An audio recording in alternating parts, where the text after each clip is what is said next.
श्रीमन्नुत्तननीरदाभतनवे श्रीमाधुरीमृदये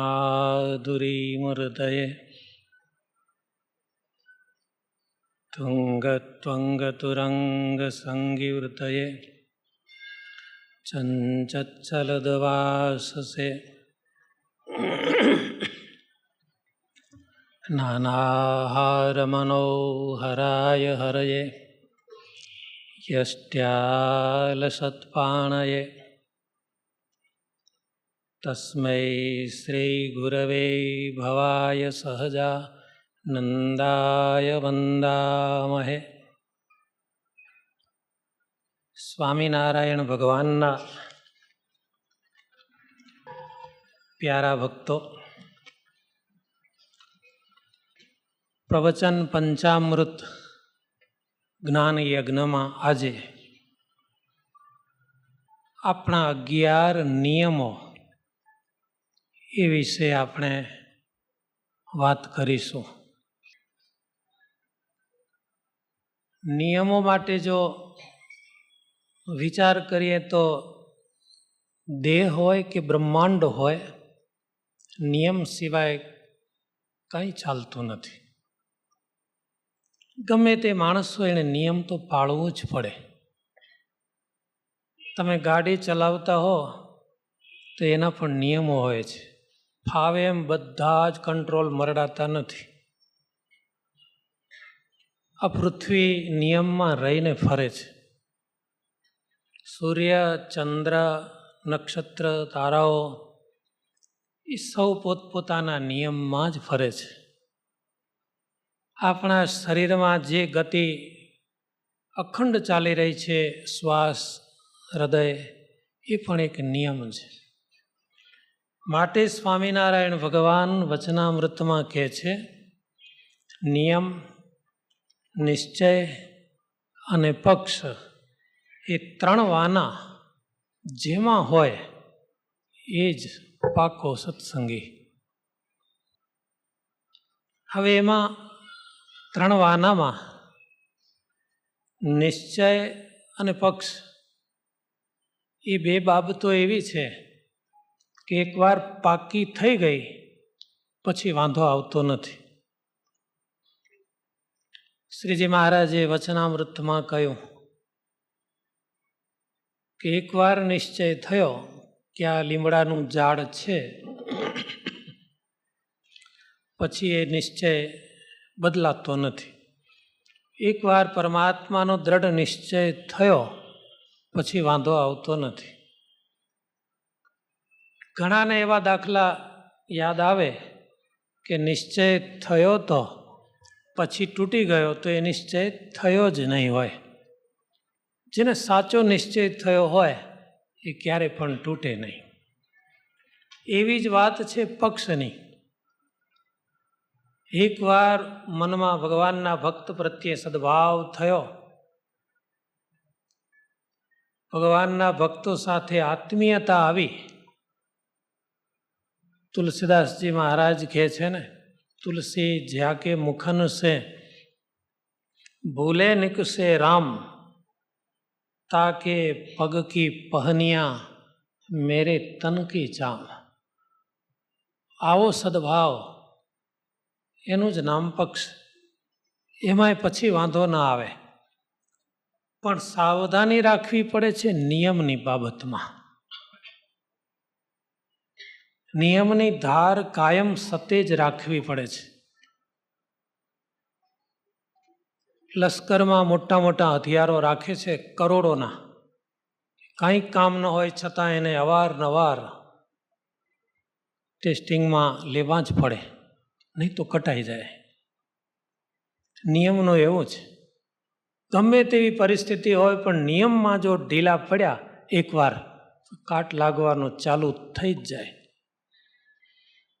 મોંઘવા ભાવનો ઘોડો લઈ આવો, એને દરરોજ દોડાવવો પડે, નહીં તો એ ઘોડો નકામો બની જાય.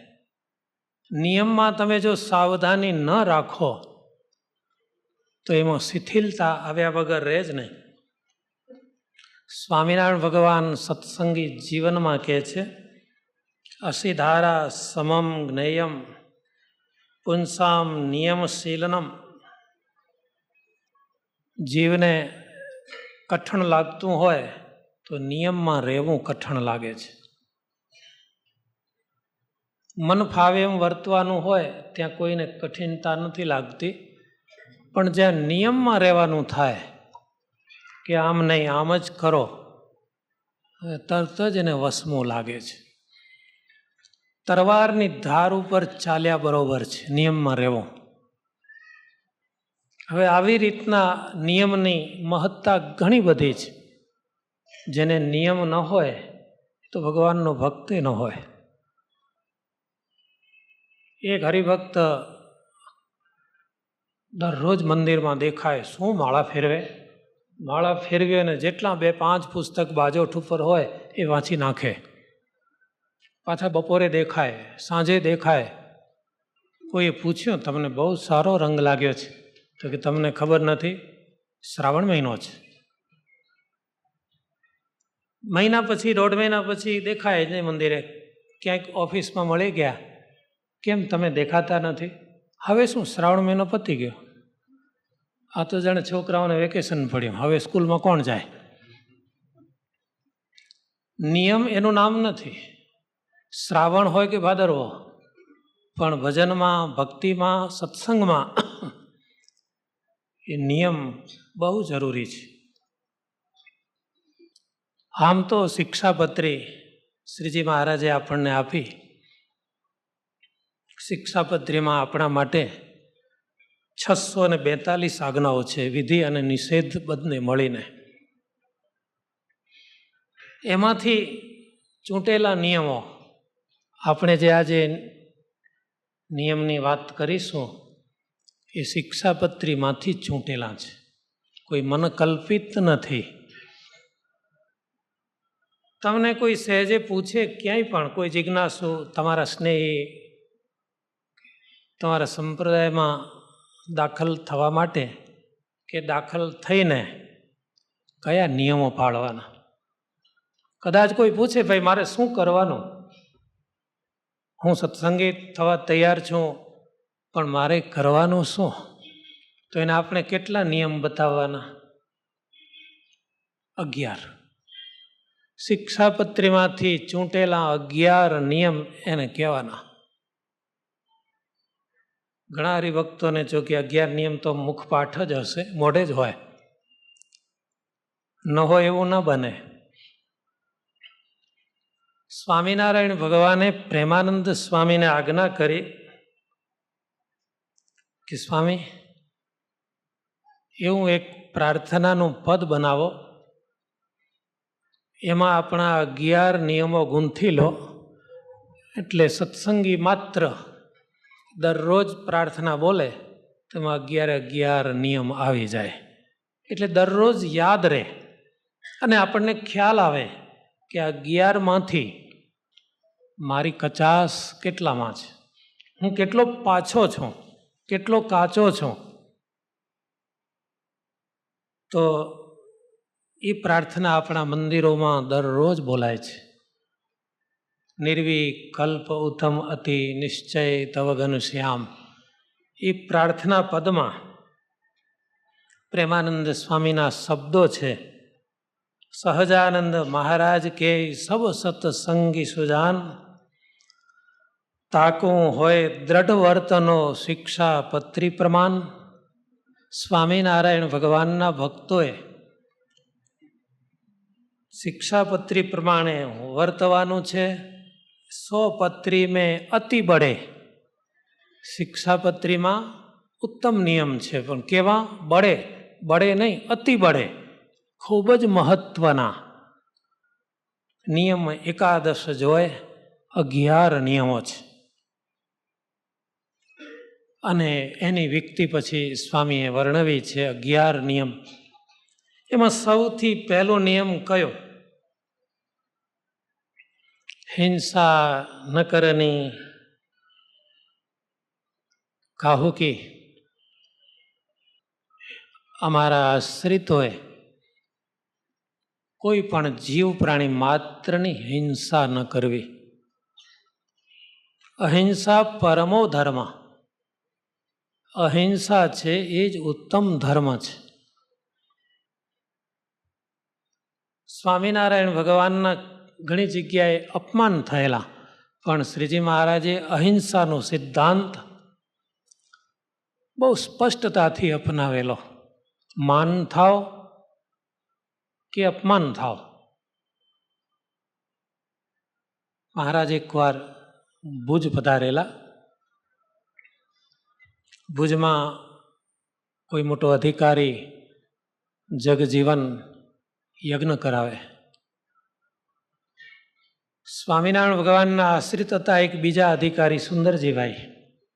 સુંદરજીભાઈને સારું લાગે કે વ્યવહાર વિવેક, મહારાજને આમંત્રણ આપ્યું યજ્ઞમાં આવવાનું. શ્રીજી મહારાજ યજ્ઞમાં પધાર્યા. એમાં મહારાજે નજરે જોયું, યજ્ઞ મંડપમાં પશુ બાંધેલા, બકરા, મૃગલા. નીતિશાસ્ત્ર એમ કહે છે એવી કોઈ સભામાં જવું નહીં કે જે સભામાં પાપ થવાનું હોય ને તમે મૂંગા રહો. જો જવું તો સ્પષ્ટ બોલવું, આપણું કોઈ ન માને તો ચાલી નીકળવું. સ્વામિનારાયણ ભગવાને કહ્યું કે આ પશુઓને છોડી મૂકો. હિંસા એ કોઈ પણ ક્ષેત્રમાં હોય એ પાપ છે, પુણ્ય નથી. જગજીવને સ્વામિનારાયણ ભગવાનની વાત સ્વીકારી નહીં. શ્રીજી મહારાજ એના યજ્ઞ મંડપને છોડી તરત ચાલી નીકળ્યા. જગજીવનને બહુ સહન કરવું પડ્યું. આપણે એ કથામાં ઊંડા નહીં ઉતરીએ. પછી શ્રીજી મહારાજે જેતલપુર, ડભાણ આદિ જગ્યાએ અહિંસામય યજ્ઞ કેવા હોય એ કરી બતાવ્યા. એટલે ધર્મના નામે પણ હિંસા ન જોઈએ. હવે સૂક્ષ્મ હિંસાની બાબતમાં બહુ સાવધાની રાખવાની હોય છે. આપણે ભગવાનના ભક્ત છીએ. કોઈ હથિયાર લઈને કોઈ પ્રાણીની કતલ કરવા તો જવાના નથી, પણ ધ્યાન ન રાખીએ તો ઘરની અંદર રોજની પ્રક્રિયામાં હિંસા થઈ જતી હોય છે. રસોડામાં શાક સમારવાની વાત હોય તો ઘણીવાર રીંગણામાં એવડી મોટી ઈયળ હોય છે, જોયા વગર દેવા જ મંડે, ઈયળ માંડે તરફડવા કે મારી નાખ્યા જાનથી.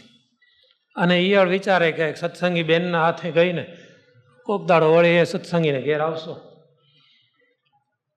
બીજી વાત, દાળ ચોખા પડ્યા હોય ડબ્બામાં, એ માની લે કે જોઈને ભર્યા છે, એ ન ચાલે. ગમે એવા જોઈને ભર્યા હોય ને, પણ એમાં ક્યાંકથી ઈયળ, ક્યાંકથી ધનેરા ચડી જાય. દરરોજના વપરાશ પૂરતા દાળ ચોખા ફરીથી જોવા જોઈએ કે જેથી એમાં કોઈ જીવાત ન હોય. પાણી એ ગાળીને જ વાપરવું જોઈએ. આવી હિંસા જો સાવધાની ન રાખે તો ભગવાનના ભક્તના ઘરમાં પણ થતી રહે છે. એટલે શ્રીજી મહારાજે પ્રાધાન્ય આપ્યું, સૌથી પહેલું નિયમ હિંસા ન કરની. આપણા હાથે હિંસા થવી ન જોઈએ. બીજી વાત, અત્યારે યંત્રયુગ છે, સાયકલ ચલાવનાર ઘટતા જાય છે, પણ લ્યુના, સ્કૂટર, ગાડીઓ રસ્તા ઉપર ધ્યાન ન રાખીએ તો કેવી પરિસ્થિતિ હોય છે. કોઈ કૂતરા, કોઈ બીજા પ્રાણી. સાવધાની રાખવી જરૂરી છે. સાવધાની હોય તો જરૂર હિંસાથી આપણે બચી શકીએ. શ્રીજી મહારાજે પહેલો નિયમ અહિંસા પરમો ધર્મ. હિંસા છે એ પાપ છે, એનો ત્યાગ થવો જ જોઈએ. સાવધાનીથી, સૂક્ષ્મ હિંસા પણ નહીં. અરે શ્રીજી મહારાજે તો કેવું શીખવાડ્યું છે. 100 વર્ષ પહેલાં બનેલી એક ઘટના છે. વડોદરા પાસેના કોઈ રેલવે સ્ટેશનમાં છાણી ગામનો એક હરિજન નોકરી કરે. એનું કામ સાંધા બદલવાનું. એ વખતે રેલવેના પાટો બદલવાનો હોય ત્યારે જાતે જઈ અને એક ખાસ લોઢાનું સાધન ઉથલાવે એટલે પાટો ચેન્જ થતો. અત્યારના જેવા કોઈ યાંત્રિક સાધનો નહોતા, એટલે સાંધાવાળો જ એને કહેવાતો. યાદ રાખવું જરૂરી છે કે છાણીનો આ હરિજન સત્સંગી હતો. એના ગળામાં સ્વામિનારાયણ ભગવાનની કંઠી, લલાટમાં ચાંદલો, મુખમાં પ્રભુનું નામ. ભલે એ બાય કાસ્ટ હરિજન હતો, પણ એ ખરેખર અર્થમાં હરિનો જન હતો, ભગવાનનો ભક્ત હતો.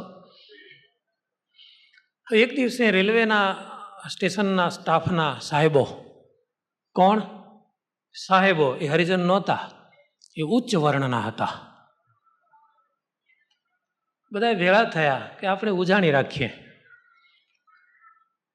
દૂધપાક, પૂરી, પત્તરવેલિયા આ બધું બનાવ્યું. સાંધાવાળાને કહી દીધું ત્યાં આવજે કામ કરવા. નોકરી એ નોકરી, સાહેબનું માનવું પડે. ત્યાં પહોંચી ગયા. બધાએ ઉજાણી પૂરી થઈ. દૂધપાક ને પૂરી ને પથ્થરવેલિયા આગ્રહ કરી કરીને બધાએ આરોગ્યા. છતાં વધ્યો.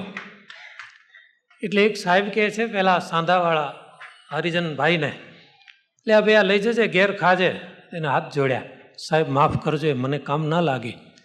પણ ચોખ્ખું છે, ચોખ્ખું એઠું પછીની વાત, પણ એ મને કામ લાગે એવું નથી.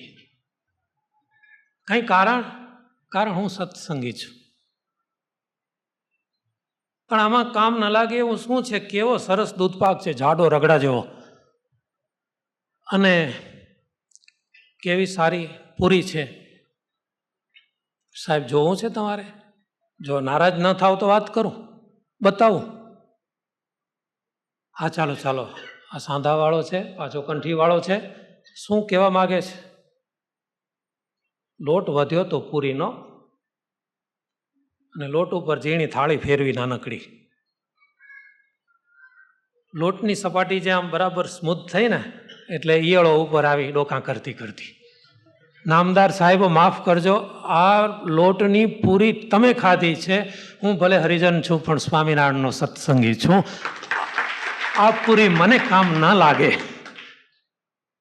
બોલો, સ્વામિનારાયણ ભગવાને જિંદગી જીવતા શીખવાડી છે. ન જોઈ જાત કુજાત, ભગવાનને ત્યાં કોઈ જાત નાતનું મહત્વ નથી, પણ જિંદગી જીવતા શીખો. કંઈ નહીં, આ પતરવેલિયા લઈ જા. સાહેબ એ કામ ના લાગે.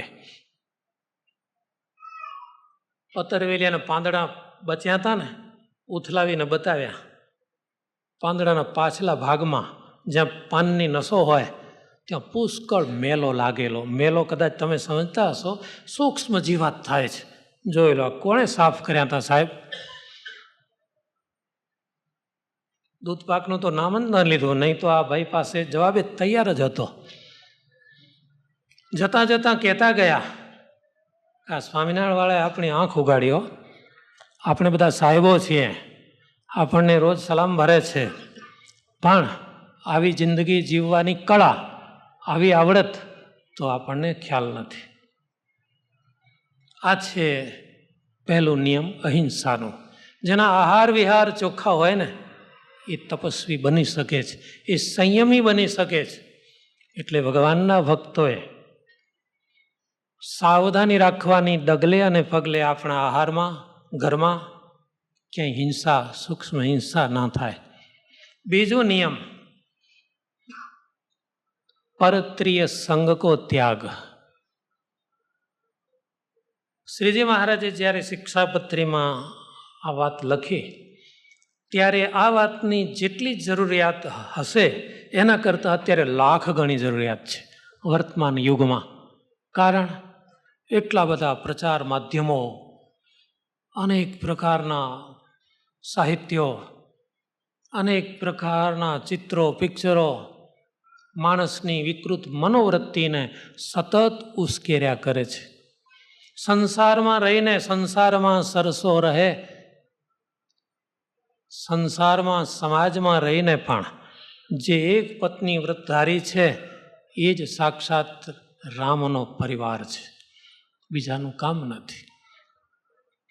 અમારા સંતો કહે છે કે જે પોતાની પત્નીના વિશે જ જે ગ્રસ્થાશ્રમી છે એ પુરુષ તો ત્યાગી સમાન પવિત્ર છે. પરત્રીય સંઘ કો ત્યાગ ક્યારે બની શકે એમાંય શિક્ષાપત્રી કહે છે. શિક્ષાપત્રીએ તો બે ધડક લાજ શરમમાં આવ્યા વગર એટલી વાત કરી દીધી છે કે બોલતા શરમ આવે, વિચાર આવે.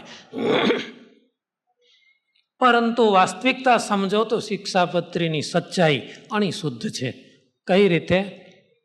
સ્વામિનારાયણ ભગવાન કહે છે યુવાન અવસ્થામાં રહેલી પોતાની માતા, બેન કે દીકરી સાથે પણ એકાંતમાં ન રહેવું, તો જ એ ગૃહસ્થ બચી શકે, નહીં તો નહીં.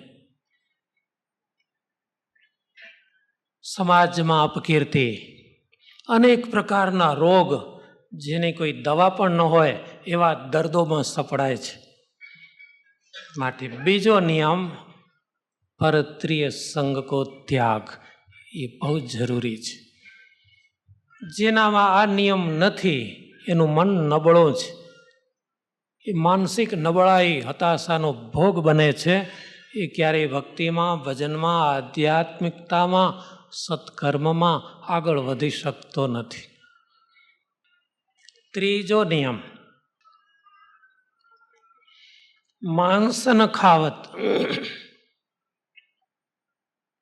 આ બાબતે અત્યારે તો બહુ જરૂરી છે. જાત જાતના પ્રચારો થાય છે.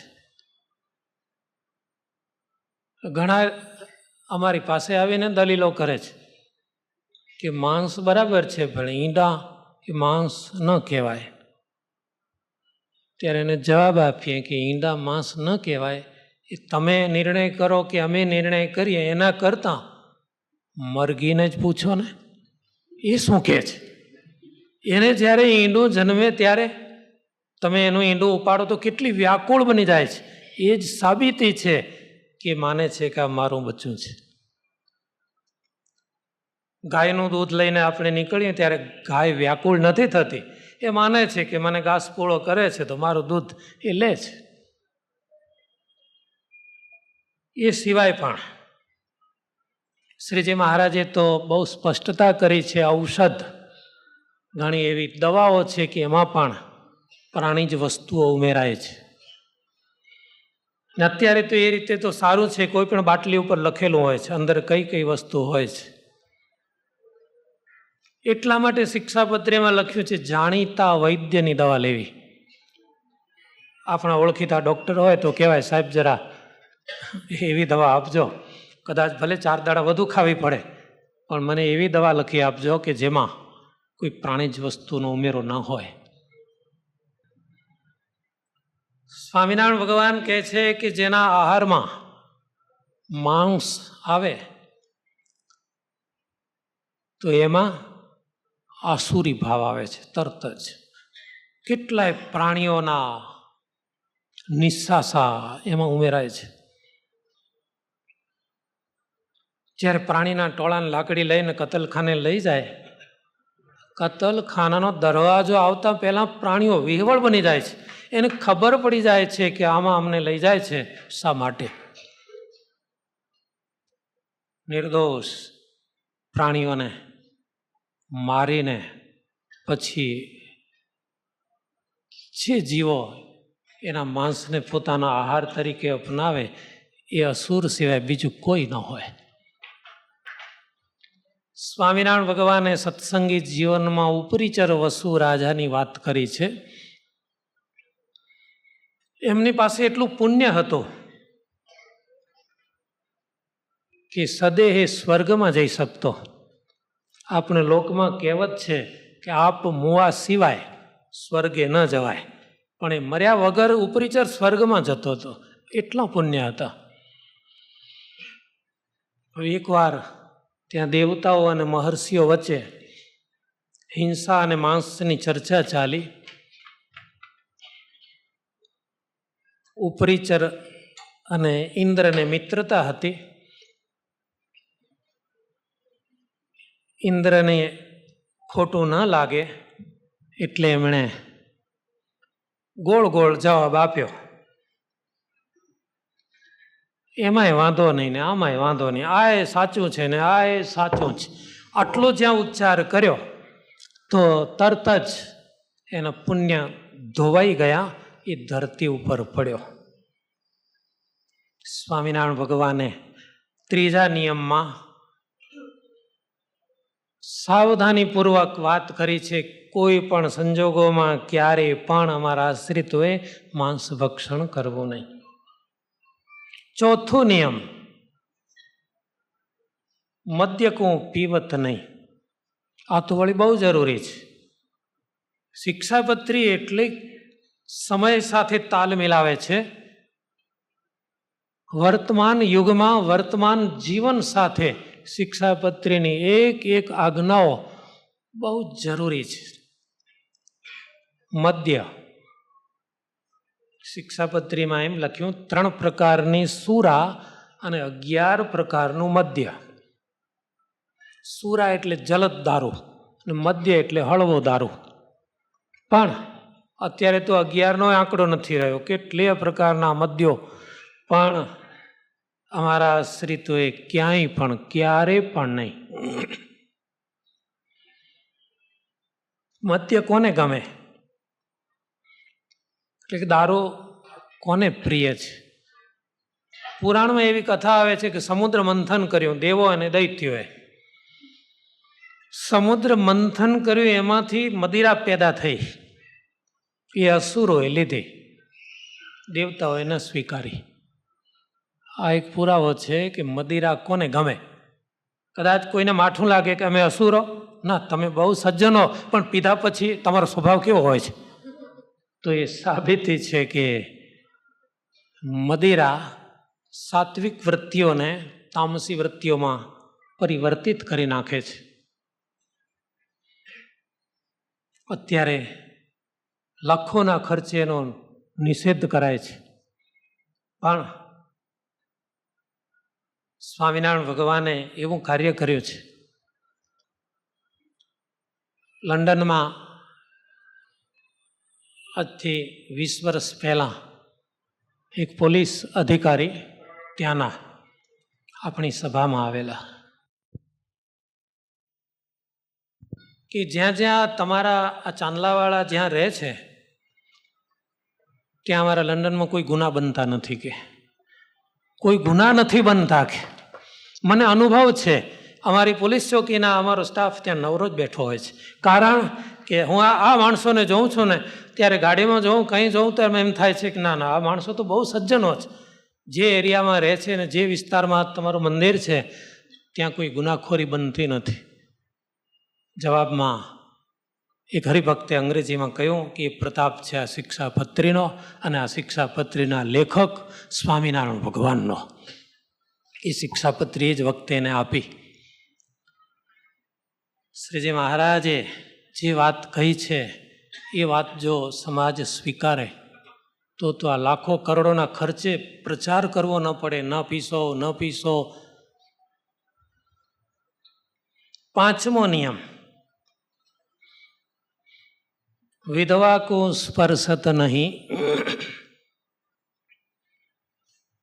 શ્રીજી મહારાજે વિધવા સ્પર્શનો નિષેધ કર્યો. એમાં સત્સંગી જીવનમાં એમ લખ્યું કે પોતાના કુટુંબ હોય, માતા બેન, એ નહીં, બાકી એ સિવાય પરસ્પર ધર્મની રક્ષાના હેતુથી આ નિષેધ કરાયો છે. બ્રહ્મચર્યની રક્ષા અને ધર્મ રક્ષા થાય એ માટે શ્રીજી મહારાજે પાણી પહેલાં પાળ બાંધી છે. એટલે વિધવા સ્પર્શનો નિષેધ એ આપણો 5મો નિયમ છે. 6થો નિયમ, કર્તન આત્મઘાત. આપઘાત કયા સંજોગોમાં ને કઈ રીતે કોણ કરે છે? આત્મઘાત કરવાની પાછળના કારણોમાં ઘણીવાર ક્રોધ હોય છે. એવો ક્રોધ, આંધળો ક્રોધ આવે અને ક્રોધમાં ને ક્રોધમાં એ પગલું ભરે. ઘણા રોગના કારણે એવો દીર્ઘ રોગ હોય, દરરોજ ડૉક્ટરી સારવાર ત્રાસજનક લાગે એટલે કંટાળીને કોઈ આપઘાત કરી નાખે.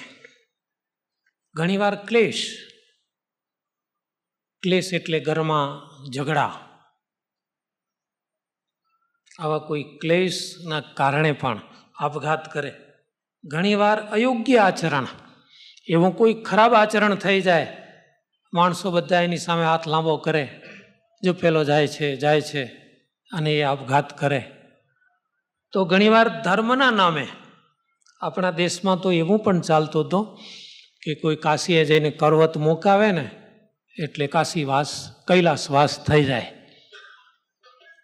સ્વામિનારાયણ ભગવાને આ બધી જ બાબતોમાં આત્મઘાત કરવાની ના લખી છે. કોઈ એવું અયોગ્ય આચરણ કદાચ થઈ જાય, કુસંગના કારણે, સંગ સોબતથી, તો સમાજમાં મોઢું બતાવાય એવું ન રહે, તે ગામ છોડી દો અને દૂર રહીને તમારાથી જે અપરાધ દોષ થઈ ગયો એનું પ્રાયશ્ચિત કરો, સત્કર્મ કરો, ભજન ભક્તિ કરો, પણ આત્મઘાત ના કરશો. ધર્મના નામે એટલે કે કાશીએ જઈને કરવત મુકાવે કે ગિરનાર ઉપર જઈને ભૈરવ જપ ખાય એનું કલ્યાણ થાય, એ વાત ખોટી છે, એ સાચી નથી. એવી રીતે આપઘાત કરવાથી જો કલ્યાણ થતું હોય તો મહાપાપીઓ ગમે એવા હોય, છેલ્લે જઈને કરવત મુકાવી દે એટલે બધો હિસાબ ચૂકતે. પણ એમ નથી થતું. એ તો જે એણે કર્મ કર્યા હોય ભોગવવા પડે છે.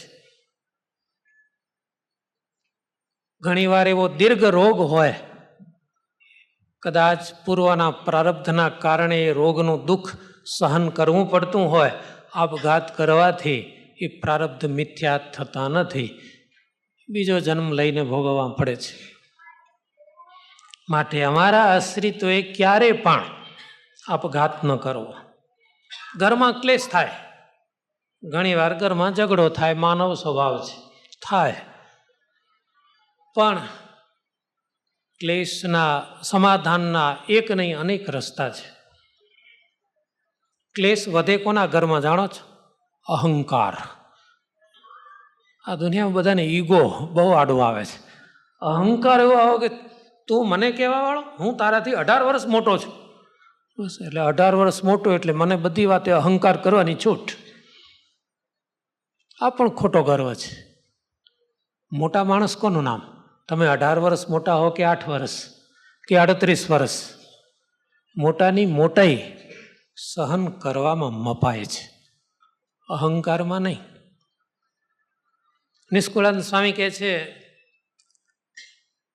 પેલો વીંછી ચાલ્યો જાય ને તો એનો આંકડો એવો તૈયાર રાખે,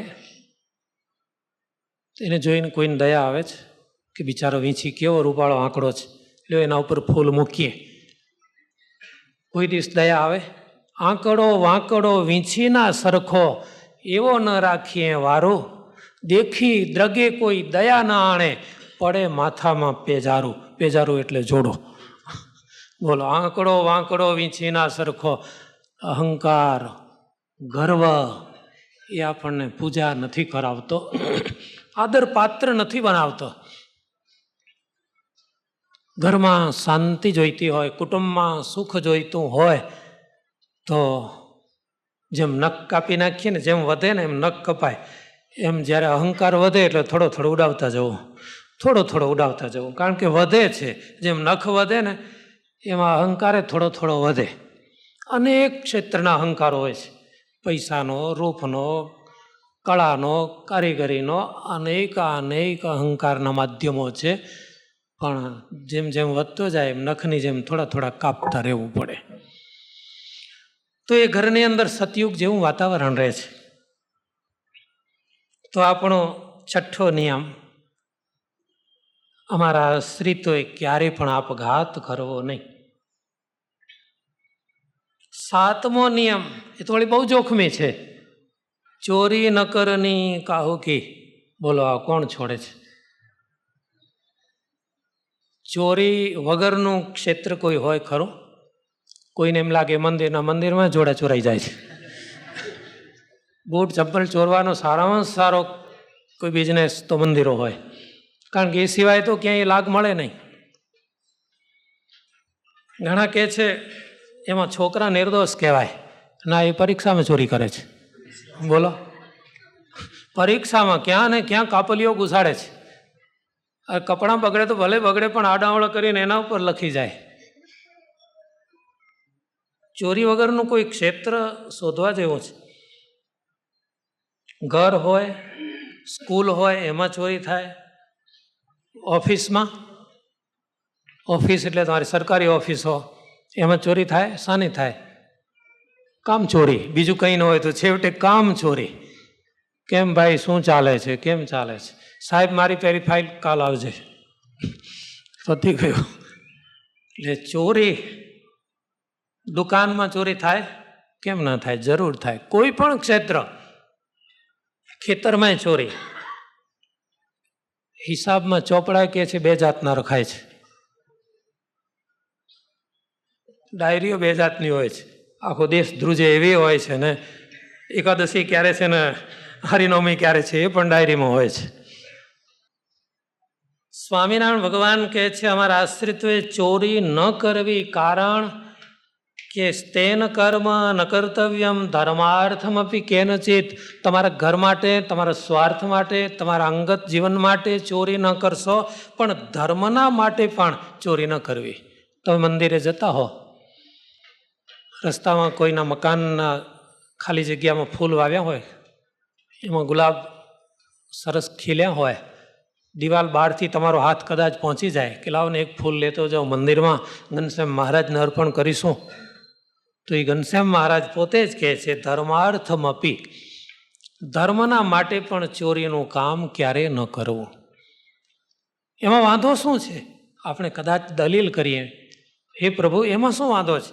એનું ગુલાબનું ફૂલ એમને એમ પાકીને ખરી જાત, અને મેં ચૂંટ્યો, ખેંચ્યો, એ તો બધા સૂતા હતા ઘરમાં, અને ભગવાન તમારે ચરણે મૂક્યો. એમાં પુણ્ય થાય ને. ભલે મને 10% મળે, 90% તો એને મળશે ને. મને થોડું કદાચ કમિશન મળે, લઈ આવ્યો એટલું.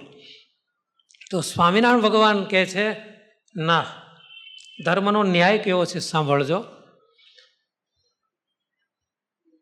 તમે જેની ચોરી કરી, જેનું ફૂલ ચૂંટ્યું અને ભગવાનને ચરણે મૂક્યો, તો એમાં જો પુણ્ય થયું હશે તો એ પુણ્ય જેનું ફૂલ જેણે ઉછેર્યું હતું એને મળશે, અને તમને ચોરીનું પાપ લાગુ પડશે. આવી વાત છે. શ્રીજી મહારાજ છતાં કોઈ હરિભક્ત હતા, ફોડ નહીં પાડું, ચાંદીનું કામ બહુ કરતા.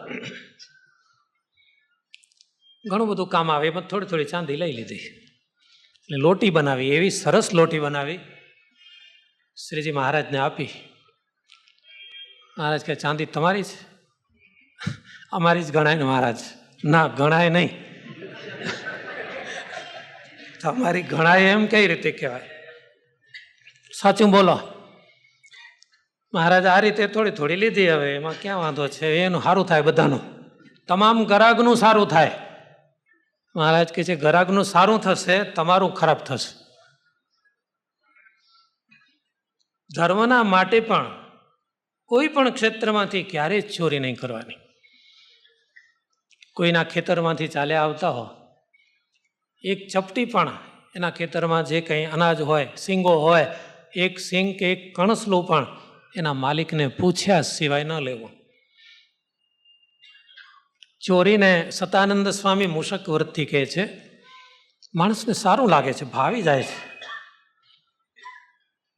આપણા સંતો તો એટલે સુધી કહી ગયા છે કે પડી વસ્તુ કોઈ નહીં, હાથે ન ચાલે. બિનવારસી કોઈ ચીજ પડી હોય રસ્તામાં, કોઈની પેન પડી હોય, ઘડિયાળ પડી હોય, જે પડી હોય, 5ની નોટ પડી હોય, તો એ વખતે એમ નહીં વિચારવાનું કે આ નોટ ઉપાડીને મંદિરમાં મૂકી દઈએ, જેની હોય એની. ના ના ના, એ પણ નહીં. પડી વસ્તુ કોઈની હાથે ન ચાલે. સ્વામિનારાયણ ભગવાનના ભક્તો કેવા હતા? લોયાના એક ભક્ત હતા, ગેલાભાઈ નામ, જ્ઞાતિથી એક કોળી હતા, અભણ હતા. એ વિસ્તારમાં દુષ્કાળ પડ્યો. મુક્તાનંદ સ્વામી પ્રત્યે એને ગુરુભાવ. સ્વામી પાસે ગયા. સ્વામીએ કહ્યું, સુરત જાઓ અને અમે સુરતના હરિભક્તોને કહીશું તમને ક્યાંય નોકરી, રોજી રોટી આખું વર્ષ ક્યાંક ગોઠવી આપશે. પતિ પત્ની બંને ચાલ્યા જતા હતા. રસ્તામાં ઉજ્જડ વાતાવરણ હતું, નિર્જન રસ્તો હતો. પતિ થોડા આગળ ચાલતા હતા, પત્ની પાછળ. એ વખતે જોડે ભટકાતા ચાલવાનો રિવાજ નહોતો. એટલે ગેલાભાઈને એમ થયું કે આ દાગીનો પડ્યો છે, અમે દુઃખી છીએ, દુષ્કાળ છે અમારા વિસ્તારમાં, આજીવિકા માટે ક્યાંક જઈએ છીએ અને આ દાગીનો બિનવારસી છે, જોઈને રખીને મારી પત્નીનું મન બદલાય તો. એટલે ગેલાભાઈએ પગથી એ દાગીના ઉપર રેતી, માટી વાળી દીધી.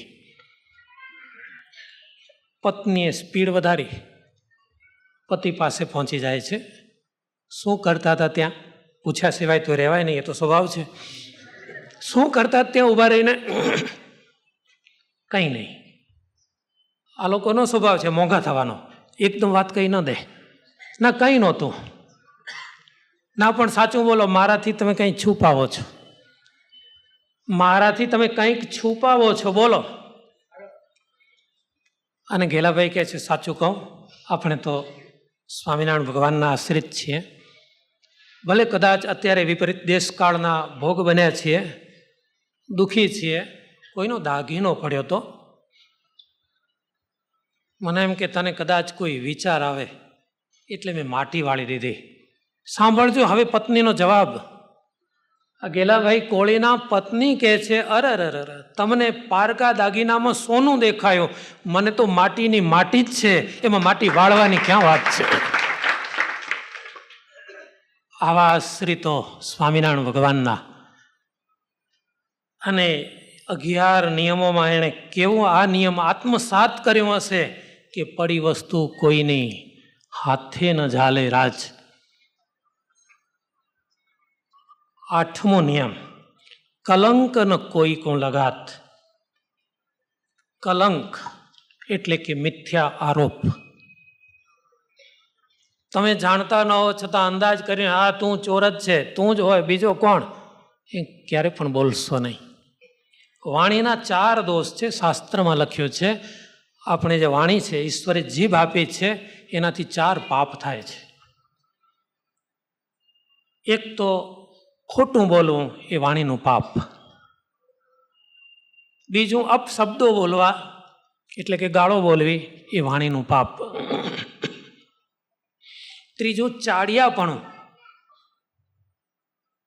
તમારી વાત ત્યાં પહોંચાડી દે, ત્યાંની વાત અહીં પહોંચાડી દે, અને તમારા બે વચ્ચે એવી આંટી ગાલી દે, તમે તો વખાણ કરો છો, એ તો આવું બોલતા હતા, અને ત્યાં જઈને કહેશે તમે સમજતા જમવા બોલાયા છે, અરે એ તો તમારી શું, મારે તો બોલાય નહીં, એટલું બધું વાટતા હતા.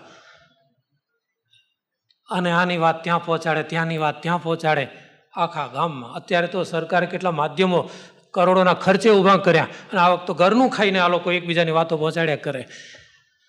એ ચાડિયાપણું એક વાણીનું પાપ છે. અને ચોથું પાપ મર્મભેદી. એવા શબ્દ પ્રયોગ પહેલાને હાડ લાગી જાય. એની વાણી સાંભળીને માણસ આપઘાત કરી નાખે. આવા મર્મભેદક વાક્યોના પ્રહાર. આ 4 જાતના વાણીના પાપ, એમાંથી કલંક કોઈ કો ન લગાત એટલે મિથ્યાભાષી એ મહાન પાપી છે. સ્વાર્થની સિદ્ધિ માટે કોઈ તમને એમ કે હું 10,000 રૂપિયા આપું, 50,000 રૂપિયા આપું, કાલ જરા કોર્ટમાં આવીશ, ખાલી એટલું કહેવાનું, હા મેં એને જોયો હતો, આટલું જ તારે કહેવાનું. તમને એમ થાય કે 50,000 મળે છે, હા કેટલું સરસ કામ છે. પણ ના, સ્વાર્થની સિદ્ધિ માટે જો કોઈને ખોટી સાક્ષી તમે જો આપી તો એ મહાન પાપ તમને એવું કોરી ખાશે, જિંદગીમાં તમને સુખેથી જીવવા નહીં દે. તમને ખ્યાલ જ હોય કે અમુક વ્યક્તિ આ પાપ કર્યો છે, તમને ખાતરીથી ખબર હોય તો એને એકલાને બોલાવો, એકલાને બોલાવી અને સમજાવો કે ભાઈ તારા માટે આ સારું નથી, હું કોઈને નહીં કહું પણ તું સુધરી જા. એના હિત માટે એને એટલું જરૂર કહી શકાય. સંત લક્ષણમાં નિષ્કુળાનંદ સ્વામી કહે છે, સોણી પાર કાદોષ ને દાઠે તે જીવના રૂડા થવા માટે. એ જીવનું સારું થાય એટલા માટે એના દોષને પણ જાહેર નહીં કરવાના, ખબર હોય છતાં નહીં બોલવાનું. ભગવાન સારું કરે એને સમજાવો. માટે અમારા આશ્રિતોએ ક્યારે પણ કોઈના ઉપર મિથ્યા આરોપ કલંક ક્યારે ન લગાડવું, જીભને વશમાં રાખતા શીખવી. સંસારમાં સુખી થવા માટે વધુમાં વધુ સાવધાની, જેના ઉપર નજર વોચ રાખવા જેવી કોઈ હોય તો એ જીભ. અરે એકવાર એક ઘટના ઘટી ગઈ. ઉપપુરાણની આ કથા છે. 4 ભૂદેવો કાશીથી ભણીને ઉપડ્યા ઘેર વતન તરફ. એ વખતે બ્રાહ્મણોનું માન આદર બહુ સારા, ગમે ત્યાં જાય એને રહેવાની જમવાની સુવિધા થઈ જાય. એક ગામની ભાગોળે આવ્યા. ગામનો કોઈ શેઠ ફરવા નીકળ્યો. જુવાન ભૂદેવો, ભણેલા ગણેલા તેજસ્વી મોઢા. કઈ બાજુથી? ભૂદેવો કહ્યું, કાશીથી આવીએ છીએ, ભણીને પંડિત થઈને આવ્યા છે, તો મારે ઘેર પધારો, ભોજન સ્વીકારો. ના, અમારે અહીં ભાગોળે જ રહેવું છે. શેઠ કહે છે તો મારું સીધું સ્વીકારો. તથાસ્તુ, સીધું આવી ગયું. વૃક્ષ નીચે આ ભૂદેવોએ રસોઈ કરી, જમ્યા. કોણ જાણે શું બન્યું આ રસોઈમાં? કોઈ ફૂડ પોઈઝનિંગ બન્યું કે ઉપરથી કંઈ ઝાડ ઉપરથી કંઈ પડ્યું? જે થયું તે થયું, કોઈને ખબર નહીં. પણ 4 ભૂદેવોને આ ખોરાકની વિક્રિયાથી ત્યાં ને ત્યાં જ શ્વાસ રૂંધાયા અને મૃત્યુ થઈ ગયા. આખા ગામમાં હાહાકાર થઈ ગયો. આખું ગામ ભેગું થયું. આ 4 ભૂદેવોના શબને અગ્નિ સંસ્કાર કરવા લઈ ગયા. એ વખતે જમપુરીના ચોપડે યમરાજાને ત્યાં ઓફિસમાં મોટો પ્રોબ્લેમ થઈ ગયો. 4 બ્રહ્મત્યા હવે કોના ખાતે ઉધારવી? શેઠ નિર્દોષ છે, એને તો સીધું આપેલું. બ્રાહ્મણો નિર્દોષ છે, એને ખબર નહોતી ને એને ખાધું છે. આ 4 બ્રહ્મત્યાનું પાપ કોના માથે કોને લાગે? આ કોઈ ઓછું પાપ નથી કે 4 ઉંદરડા મરી ગયા હોય, એવું નથી. ભણેલા ગણેલા ભૂદેવો, જુવાન, મૂંઝાઈ ગયેલા યમરાજાએ ભોળાનાથને કહ્યું. ભોળાનાથ કે છે, આવો કેસ તો પહેલો વહેલો આવ્યો છે, મને મારી પાસે કોઈ આવી બાબત બની નથી. ચાલો ભગવાન વિષ્ણુનો સંપર્ક કરીએ. વૈકુંઠમાં ફોન જોડ્યો તાત્કાલિક. શું ભાઈ, અત્યારે ધરતી ઉપર એક બનાવ બન્યો છે, 4 બ્રહ્મત્યાઓ. ભગવાન કે ચાલો આપણે જઈને જોઈએ. ત્યાં જ ઠાકોરજી પોતે, ભોળાનાથ અને યમરાજ રૂપાંતરથી ધરતી ઉપર આવ્યા સ્મશાનમાં. અને ત્યાં 4 શબનો અગ્નિદાહ ચાલુ હતો અને માણસો બેઠેલા ટોળે વળીને એમાં આ 3 જણા ફર્યા કરે છે, ભગવાન, ભોળાનાથ અને યમરાજ. ત્યાં એક ટોળામાં બેઠા એક જણ બોલતો હતો. ખબર પડે ને તને, એ તો એના જ કારસ્તાન, એ શેઠિયાના જ. એ છે જ એવો, ધોળા લુગડા પહેરીને ફરે એટલે શું થઈ ગયું? એ આ બામણ નહીં તો આ બામણના બાપા જોડે કંઈક આડવેર હશે એટલે બિચારાને ઝેર આપીને મારી નાખ્યા. એ બીજું કાંઈ કારણ ન હોય, બોલાય નહીં. ગામમાં રહેવું ને ક્યાં બોલાય, પણ આ ધંધો એનો જ હોય. અને એકદમ ઠાકોરજી બહાર નીકળીને કહે છે કે આ દુષ્ટના નામે 4 બ્રહ્મહત્યા ચડાવી દો. આ મિથ્યા કલંક, જે વાતમાં તમે જાણતા ન હો ત્યાં અભિપ્રાય આપવા ઉતાવળા નહીં થવાનું. અત્યારે માણસને અભિપ્રાય આપવાનો એટલો બધો શોખ હોય છે, વાતમાં અભિપ્રાય આપવા. પણ તમે જે વાત જાણતા નથી, હજુ તમને ખ્યાલ નથી, ત્યાં ક્યારેય પણ ઉતાવળા ન થવું. 9મો નિયમ, નિંદત નહીં કોઈ દેવકો. ધાર્મિક સહિષ્ણુતા એ સ્વામિનારાયણ સંપ્રદાયનું અજોડ ઉદાહરણ છે. કોઈ દેવની નિંદા નહીં, ક્યારે પણ નહીં. સ્વામિનારાયણ ભગવાન આજ્ઞા કરે છે, રસ્તે ચાલતા શિવાલયાદિક મંદિર આવે તો હાથ જોડતા જાઓ. વિષ્ણુ, શિવ, ગણપતિ, પાર્વતી અને સૂર્ય પંચદેવને પૂજ્ય માનો. નારાયણ અને શિવ એ બંને એક આત્મ છે. આવી વાતો સ્વામિનારાયણ ભગવાને પોતાના આશ્રિત જનો માટે કહી. એ પ્રભુ અત્યારે આ 11 નિયમમાં 9મો નિયમ, નિંદત નહીં કોઈ દેવકો.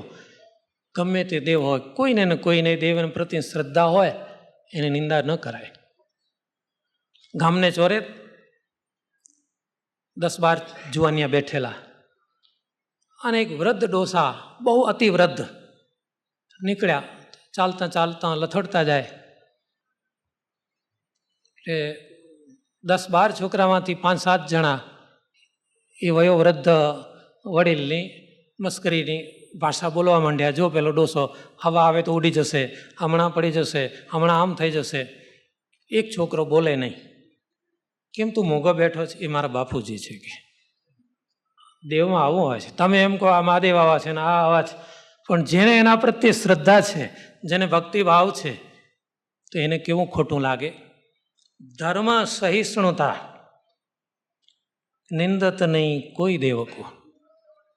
ગીતામાં શ્રી કૃષ્ણ ભગવાન કહે છે, સાચી શ્રદ્ધાથી ગમે તે દેવને માનશે ને એની ભક્તિ હું સ્વીકારું છું. સ્વામિનારાયણ ભગવાને સંતોને કહેલું કે તમારે કોઈ વિપત્તિ આવે તો લીલા ઘાસને દંડવત કરજો, અમે એમાં રહીને તમારી રક્ષા કરીશું. તો પછી જે કોઈ દેવ એની ક્યારે પણ નિંદા અમારા આશ્રિતોએ કરવી નહીં. 10મો નિયમ, બિન ખપતો નહીં ખાત. આ બહુ વિચારવા જેવું છે. એક નિયમ અત્યારે આપણા માટે બહુ જરૂરી છે. આહાર શુદ્ધિ હોય તો અંતઃકરણ શુદ્ધ રહે છે. જેને આહાર શુદ્ધ નથી એનું અંતઃકરણ ક્યારેય પણ શુદ્ધ રહેતું નથી. અન્ન એવું મન, આહાર એવો ઓડકાર. તમને એમ લાગે કે આ ખોરાક, આ આહાર મને કામનો નથી, કે વ્યક્તિનું નામ લીધા કરતાં, જેમ કે ધંધાદારી જે ખાદ્ય પદાર્થો વેચાતા હોય જ્યાં, જેને કહેવાય હોટલો, તો એ આહાર કેવા હોય છે? કોઈ સ્વચ્છતાના નિયમ પડાતા ન હોય. જે આપણે હમણાં જ સાંભળી ગયા થોડી વાર પહેલાં, એ પ્રમાણે લોટ આ તે બીજું ત્રીજું જોવાઈને ચોખ્ખું થતું ન હોય, અન્ન જોવાતું ન હોય. ગમે એવા રોગિષ્ટ માણસ હોય, એ ચમચીઓ મોઢે માંડીને ખાધું હોય અને તમે જાઓ પાણી બોળીને તમને આપે. દવાખાનામાં જોજો, ડૉક્ટર કોઈ એક દર્દીને તપાસે એટલે પછી હાબુથી હાથ ધોવે છે. દાંતના ડૉક્ટર પાસે જાઓ તો મોઢામાં આંગળી નાખે, પછી તરત હાથ ધોઈ નાખે, પછી બીજાના મોઢામાં. અને જે સાધન ડૉક્ટરે કોઈના શરીરમાં સાથે વાપર્યું હોય ઓપરેશનમાં, એને 15 મિનિટ ગરમ પાણીમાં ઉકાળે ત્યારે સ્ટરીલાઇઝ થાય. ત્યારે ચમચીને થાળીઓને બધા કોઈ હોટલમાં ઉકાળે છે? કોઈ માંજે છે? અરે અત્યારે તો પહેલાં કહે છે ને મેલામાઇન, એટલે આખા માઇન્ડ જ મેલા કરી નાખે. પાણીમાં ડબકોળ્યો નથી કે તમને આપ્યું નથી, એને શું કહેવાય? મેલા માઇન્ડ. એટલે મેલા માઇન્ડ નહીં, મેલા માઇન્ડ. એમાં ખાવાવાળા માઇન્ડ પછી ક્યાંથી ચોખ્ખા રહે? એટલે કે વિચારો બદલાઈ જાય. અમારા આશ્રિતોએ સાવધાની રાખવાની કે જે વસ્તુ, જે ખોરાક બહુ શુદ્ધતાથી, સ્વચ્છતાથી તૈયાર ન થયો હોય, કે જે આપણને કામમાં લાગે એવો ન હોય, એ વિચારીને જ. નહીં તો જો ગમે તેવું અન્ન જો પેટમાં જશે તો વિચારો મલિન થશે. આ 10મા નિયમ વિશે તો જેટલું કહેવાય એટલું ઓછું છે. આપણે સ્વામિનારાયણ ભગવાને પ્રથમના 18મા વચનામૃતમાં આ વાત કહી છે. એની આખી આગવી કથાઓ પણ મળે છે. 11મો નિયમ, વિમુખ જીવ કે વદન સે કથા સુનન નહીં જાત. વિમુખ જીવ એટલે જેના મોઢાની વાણી સાંભળીને આપણે ધર્મમાં શ્રદ્ધા ઘટી જાય, ભગવાનની ભક્તિ ઉપાસનામાંથી શ્રદ્ધા તૂટી જાય.